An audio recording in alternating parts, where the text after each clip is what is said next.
Assalamualaikum warahmatullahi wabarakatuh. Baiklah, perkenalkan nama saya Muhammad Fatur Rahman dengan NIM 25802037. Baiklah, pada kesempatan kali ini saya akan mempresentasikan tugas bahasa Indonesia dengan judul Kesehatan dan Keselamatan Kerja atau K3 di sektor pertambangan dalam mendukung Sustainable Development Goals atau disingkat dengan SDG.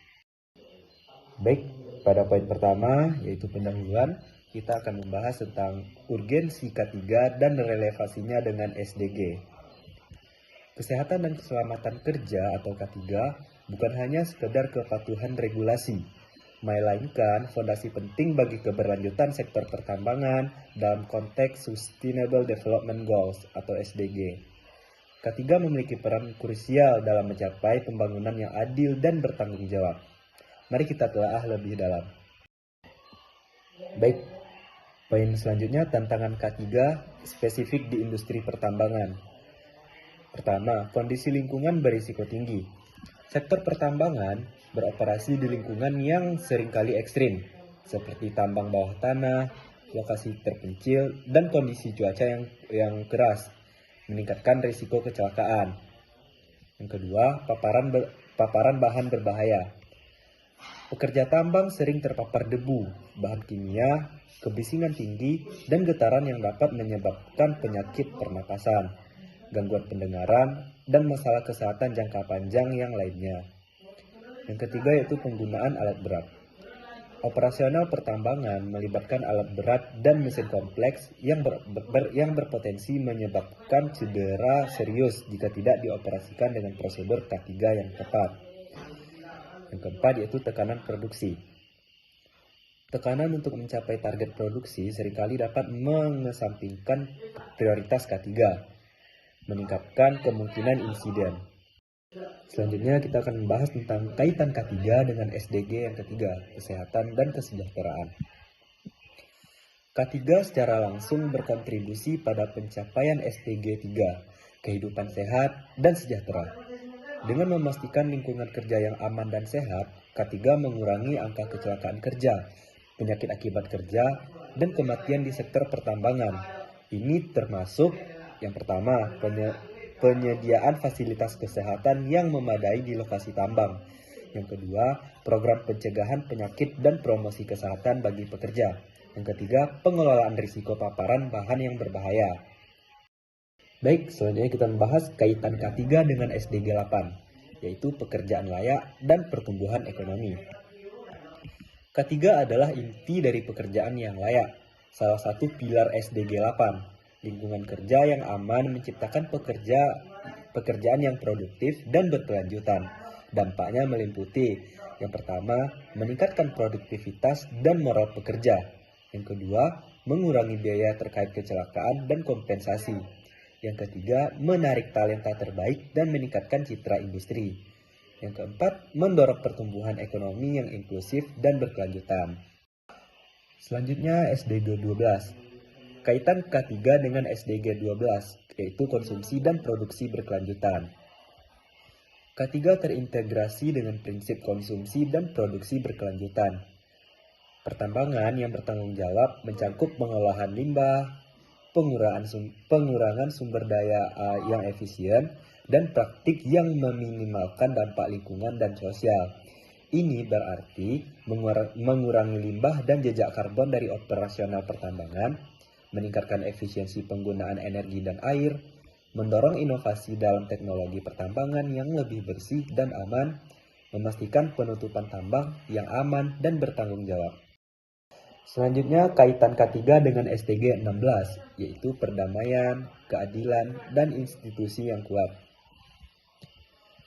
Kepatuhan terhadap standar K3 yang kuat dan transparan berkontribusi pada pembangunan institusi yang adil dan akuntabel.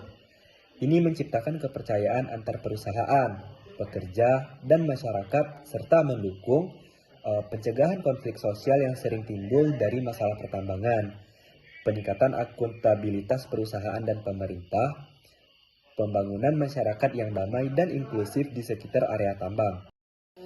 Selanjutnya, praktik terbaik K3 dalam mendukung keberlanjutan. Yang pertama, investasi teknologi dan investasi teknologi keselamatan. Penerapan teknologi canggih seperti sensor pemantau, drone inspeksi, dan sistem peringatan dini untuk mengurangi risiko kecelakaan. Yang kedua, edukasi dan pelatihan berkesinambungan. Pelatihan K3 yang rutin dan komprehensif untuk semua tingkatan pekerja, termasuk simulasi darurat dan respon yang cepat. Yang ketiga, penguatan regulasi dan pengawasan. Memperkuat peraturan K3 yang ada dan memastikan implementasi serta penegakannya secara efektif. Yang keempat, partisipasi pemangku kepentingan, yaitu melibatkan masyarakat lokal, pemerintah, dan organisasi non-pemerintah dalam perumusan kebijakan K3. Selanjutnya, studi kasus, implementasi K3, dan dampaknya pada SDG. Yang pertama, misalnya perusahaan X, Zero Accident Culture.